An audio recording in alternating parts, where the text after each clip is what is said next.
Coming up, I'm joined by Danielle DiMartino Booth to discuss if the Fed has made a mistake waiting too long to cut. Also, who will replace Jerome Powell as chair of the Federal Reserve?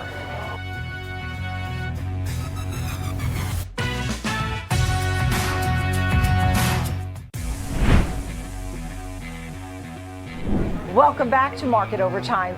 We've heard the investor perspective on the recent rate cut, but Jerome Powell's challenge isn't just about market reaction. It's about credibility, independence, and how far the Fed is willing to go in the months ahead.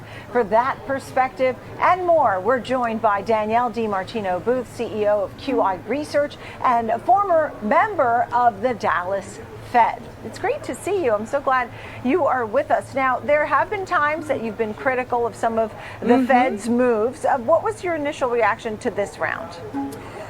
So I was, I have been advocating for a 50 basis point rate cut in September. I'll just put that right out there. But I was, at the risk of sounding condescending, I was pretty proud of the Federal Open Market Committee. I think that they made a real stand for independence by presenting a unified front. I really do. How did they do that? Well, we knew that there was a large disparity of opinions. Kansas City Fed, St. Louis Fed, Schmid, Musalem, they have both been much more hawkish about inflation than most other members on the committee. You can kind of pick them out on the dot plot.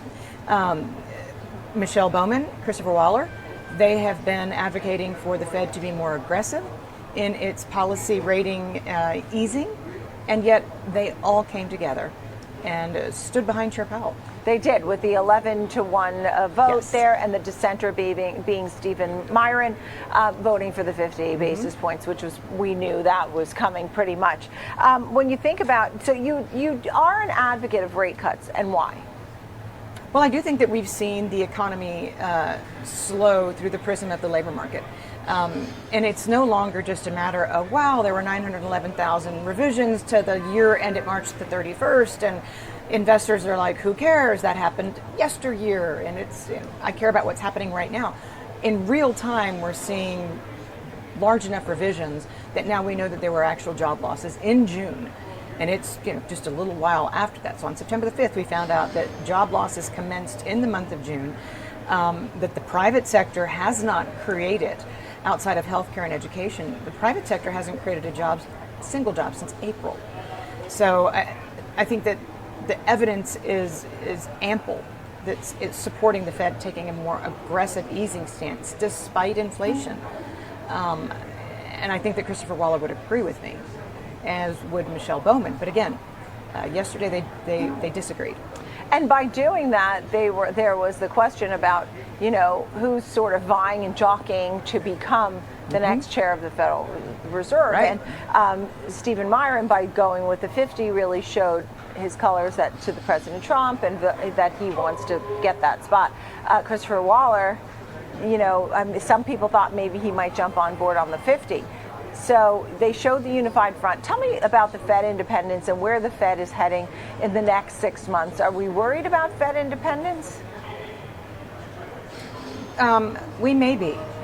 It really will come down to what the Supreme Court has to say about Lisa Cook and whether or not President Trump has the opportunity to appoint one or two members to the Federal Reserve. But I think markets are a lot less concerned about Fed independence than they were just a few days ago, because they saw the respect for the institution, despite the disparate views on where the economy is headed.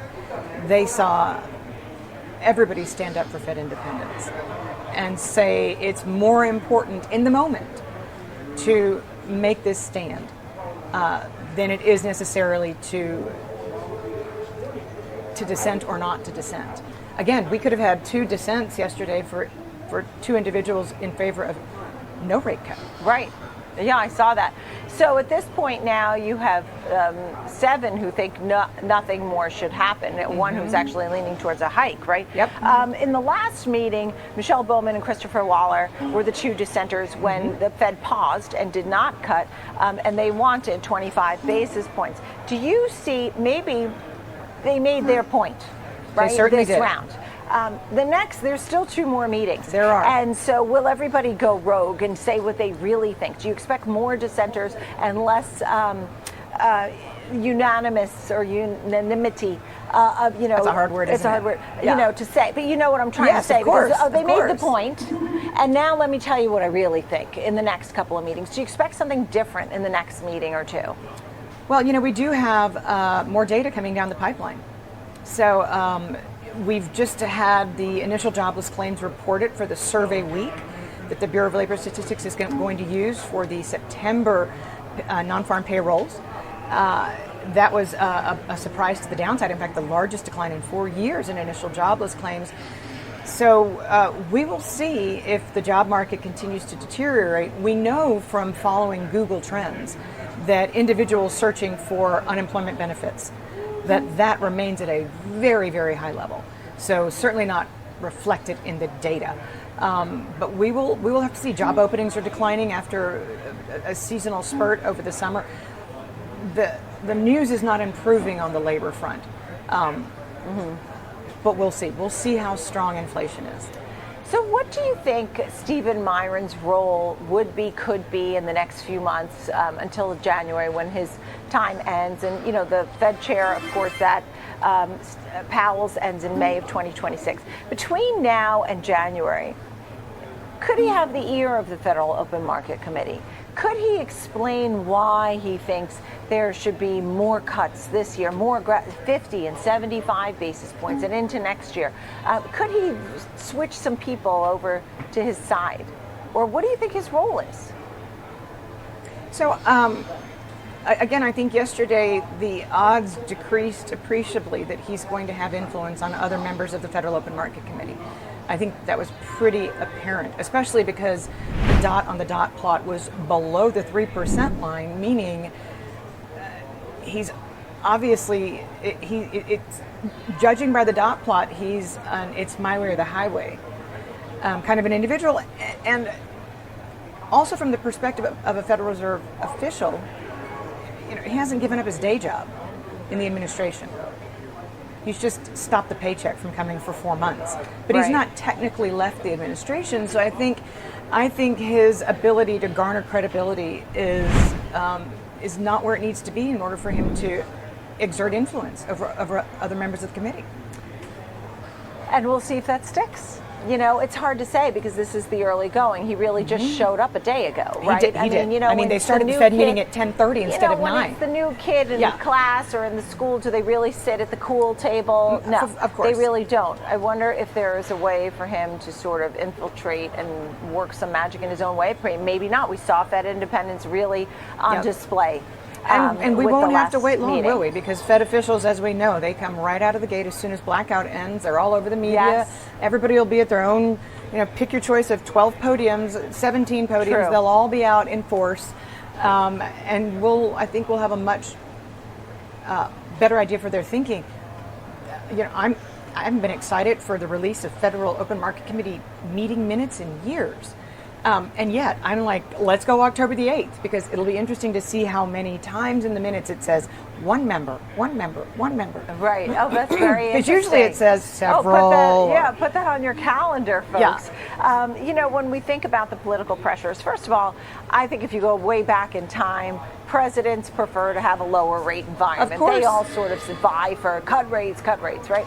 And the easy money. But there's legal issues that are coming into play here.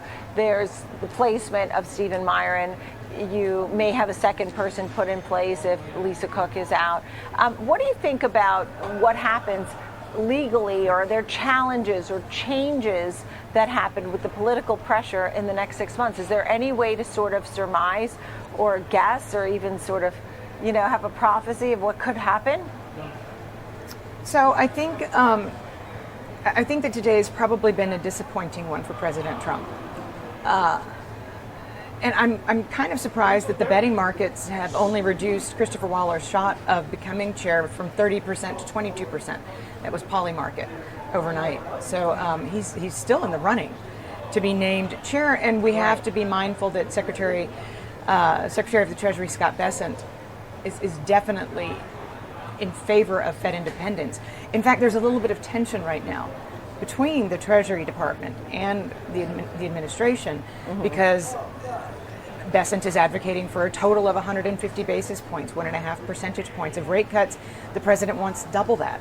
Right. So we'll see how much sway Bessent has over who is chosen. But it sounds like if Bessent is going to get his way, that Fed independence is not going to be compromised. And everybody respects Scott Bessent very much. I think there was definitely a feeling that he was a good choice in his role. Now he was even tossed up as the possibility for the future chair, but that seems to be off the table now. Yeah. I do want to get to your economic views and what's been going on here, but do you have a guess of who is the head of the Federal Reserve? Who's going to be the next chair? I mean, if you had to guess, maybe first place, second place choice, runner-up. So 24 hours ago, I would have said Christopher Waller, slam dunk.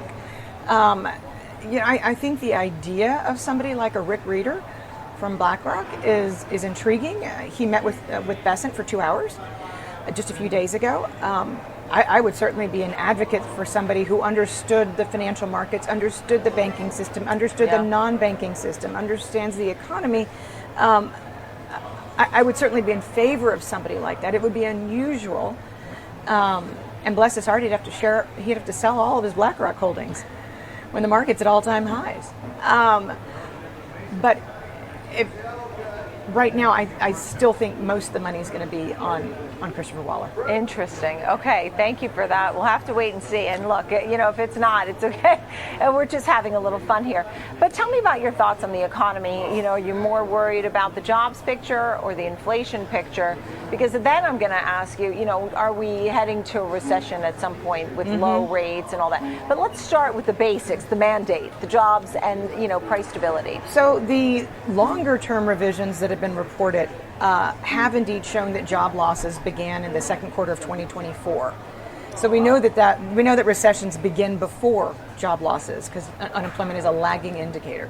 So we know that the economy was at least in recession last year. And again, real-time data is telling us that even if the economy possibly did come out of recession around all of the euphoria surrounding the presidential election, that current data that we're looking at right now shows us that the U.S. economy is falling back into recession based purely through the lens of the labor market. What's interesting about this tension between inflation, the two mandates between inflation and employment, really was reflected in the retail sales report. That was the largest seasonal adjustment for any August in the history of the country. So without the seasonal adjustment, I promise I'm telling you this for a reason, without the seasonal adjustment, retail sales would have been negative for the month. We're coming into a very strong seasonal season for inflation. So there is the distinct possibility that we actually have upside to upcoming inflation readings because of seasonality and because the Bureau of Labor Statistics has the latitude that it does with the data, that we see some outsized inflation prints to the upside that makes Fed members more hawkish. Remember, Powell said yesterday that this was a risk management move. This was an insurance cut, meaning if we see inflation becoming problematic again, we could go right back to being on hold. It was in 21 and 22 that we had the same sort of picture, right? The Fed was cutting and inflation was moving higher. And the Fed kept cutting and inflation kept moving higher. And there are some people who believe that is exactly the Fed's playbook between now and mid next year. So less worried about that they'll just keep cutting anyway, that the rate cycle for cutting has begun. And then the question then becomes, do you end up in some sort of recessionary environment after? What do you say? Well, I mean, it's possible, but I think what you're really asking is, did the job losses that began in June stop?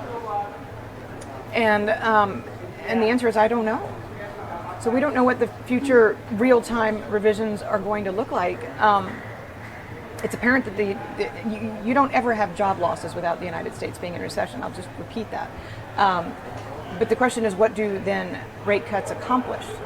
And are they going to be enough to re-engage the private sector to where they want to start going on a hiring binge again? Will the big, beautiful bill make a difference next year? Will that incentivize companies to invest more?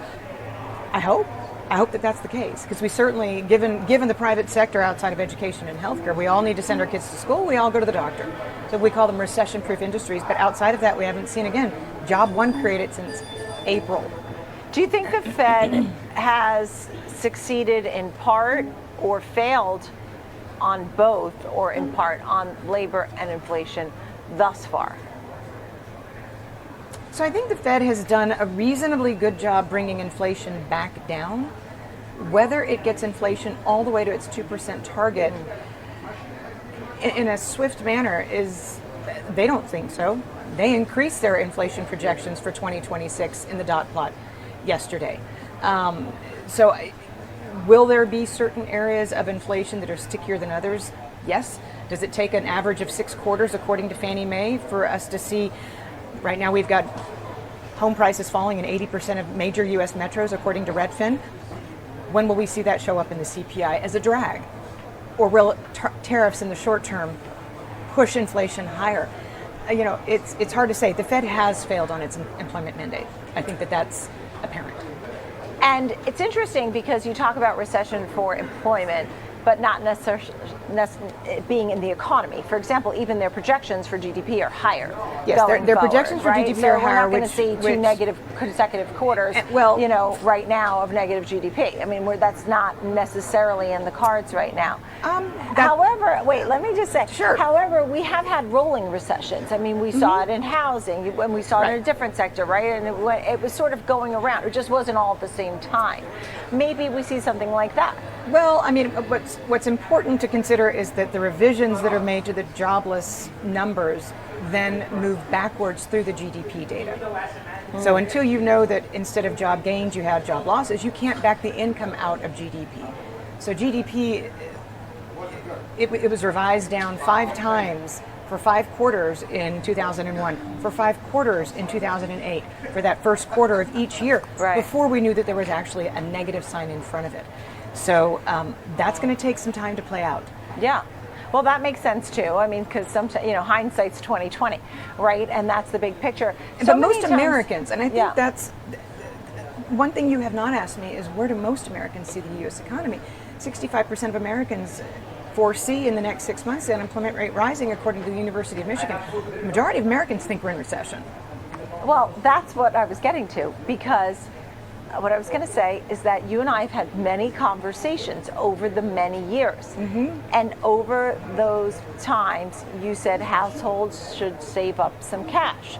And, there have been surveys. Some people don't have $400 for an emergency, right? There was all those kinds of course. Sort of terrible stats that we don't like to really think about, but it's so true.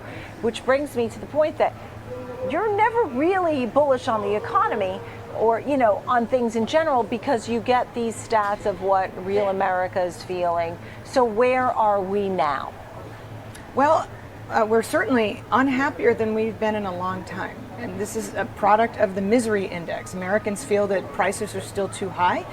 They're still paying more for groceries than they were 5 years ago. And we've had more than 1.4 million full-time jobs lost since January.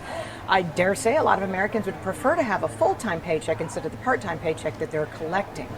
So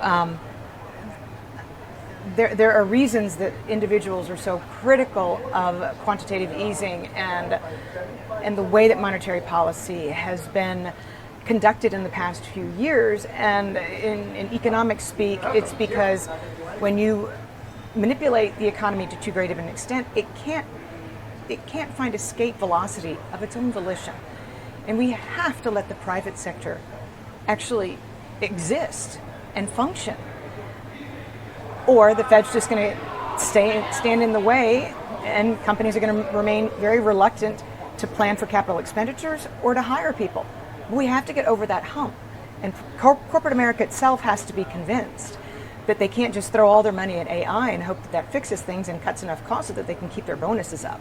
Right, and many people, while more have been investing, many people are not even invested in the stock market. That's correct. At all. The final question, I guess, would be, how would you vote at the next meeting? What would you suggest to the committee that they should vote?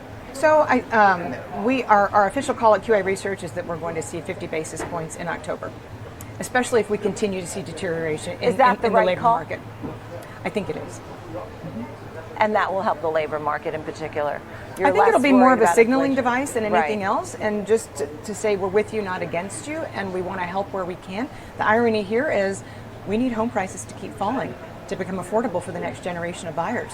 And that actually is accomplished by the Fed maintaining very high rates. So there's an irony here, but that's what happens when the Fed goes and buys 40% of the mortgage market, which it did.